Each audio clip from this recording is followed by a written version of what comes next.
ప్రశ్నిస్తాను, నేను ప్రశ్నిస్తానికే పార్టీ పెట్టానని చెప్పేటటువంటి మన డ్యామ్ బుషుక్ బూమ్ బుషుక్ పవన్ కళ్యాణ్ గారు అతన్ని ఎవరన్నా ప్రశ్నిస్తే అతనికి కోపం వచ్చింది, తీవ్రమైనటువంటి కోపం వచ్చింది. కోపం వచ్చి తప్పుడు కేసులు పెట్టి రోజుకొక స్టేషన్కి తిప్పుతా ఉంటారు. దానిలో భాగంగానే ఏదైతే ప్రముఖ యూట్యూబర్ గా ఉన్నటువంటి ప్రశ్న ఛానల్కి సంబంధించినటువంటి రావణ్ని అరెస్ట్ చేయడం జరిగింది. అరెస్టు ఒక్కసారి జరగలేదు, రోజు అరెస్ట్ జరుగుతూనే ఉంది, రోజు బెయిల్ వస్తూనే ఉంది. ఇప్పటికీ 5 రోజులు, ఈరోజు 5వ రోజు. నిన్నటికి 4 కేసుల్లో ఏదైతే 4 పోలీస్ స్టేషన్లకు తిప్పారో 4 పోలీస్ స్టేషన్లకు తిప్పి 4 చోట్ల కేసులకి ఆయన తీసుకొని వెళ్ళి అయితే 4 చోట్ల మేజిస్ట్రేట్ గారు బెయిల్ ఇచ్చారు. మొట్టమొదట పిఠాపురం పవన్ కళ్యాణ్ పోటీ చేసినటువంటి నియోజకవర్గం. దాని తర్వాత ఏదైతే పంతం నానాజీ అని చెప్పి నా కొడక అనేటటువంటి భాషను వాడేటటువంటి ఒక గలీజీ ఎమ్మెల్యే నియోజకవర్గం ఏదైతే కాకినాడ రూరల్, అక్కడ ఇంకొక స్టేషన్.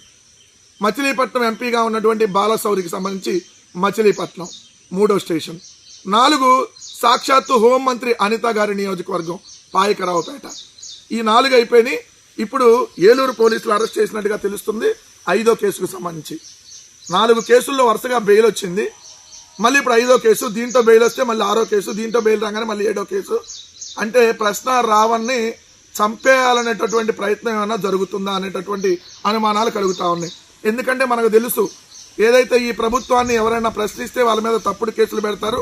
ఈ ప్రభుత్వాన్ని ఇంకా గట్టిగా ప్రశ్నిస్తూ ఉంటే వాళ్ళని అరెస్టులు చేసి అవసరమైతే దాడులు చేసి చంపేసేటటువంటి ప్రయత్నం కూడా చేస్తారనేది మనకు అనేక సందర్భాల్లో కనపడింది. అక్కడ పోలీసులు బందోబస్తు వెళ్తారు, జనసేన వాళ్ళు మాత్రం స్టేషన్ల మీదకి వెళ్ళి దాడులు చేయడానికి వెళ్తున్నారు. How dare!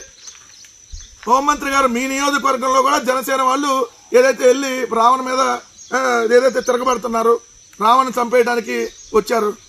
అసలు ఏం జరుగుతుంది రాష్ట్రంలో?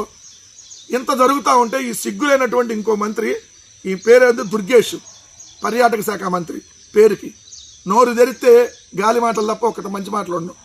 తాడేపల్లి ప్యాలెస్ కుట్ర అంట. ఏది? ప్రకాష్ రాజు రావణ్లతో తాడేపల్లి ప్యాలెస్ కుట్ర. అసలు మేము కుట్రలు చేస్తే అసలు మీరందరూ ఉండేవాళ్ళు అంట రాజకీయాలు? అసలు మీరు అందరూ ఉంటారా? ఏమయ్యా దుర్గేష్ గారు, మేము కుట్రలు చేస్తే మీరు అందరూ ఉంటారా? అసలు మేము ఏం చేయకపోతేనే టేడుతున్నారు మీరు.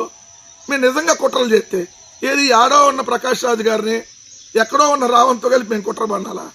40% ఓట్లు ఉన్నాయి, 1,30,00,000 మంది మాకు పబ్లిక్ ఓట్లు వేస్తున్నారు. మీరు ఎంత ఈవీఎంలు మేనేజ్ చేసినా కూడా ఆ ఓటింగ్ కంటే తగ్గించలేకపోయారు.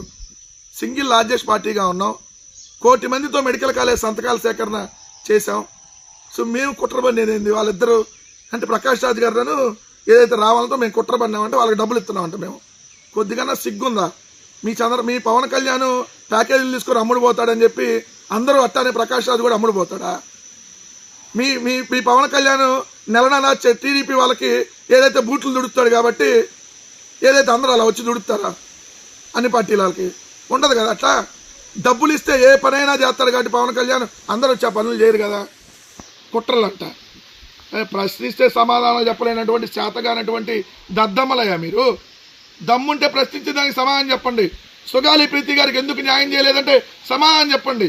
24 నెలల క్రితం నంద్యాల జిల్లా మచ్చిమరిలో ఏదైతే అమ్మాయిని అత్యాచారం చేసి హత్య చేస్తే ఇప్పటికీ శవం ఎందుకు దొరకలేదో సమాధానం చెప్పండి. 1 నెల రోజులైంది కాకినాడ జిల్లా తునిలో 2 ఏళ్ల పాప జ్ఞానేశ్వరి అనేటటువంటి చిన్న పాప తప్పిపోయి.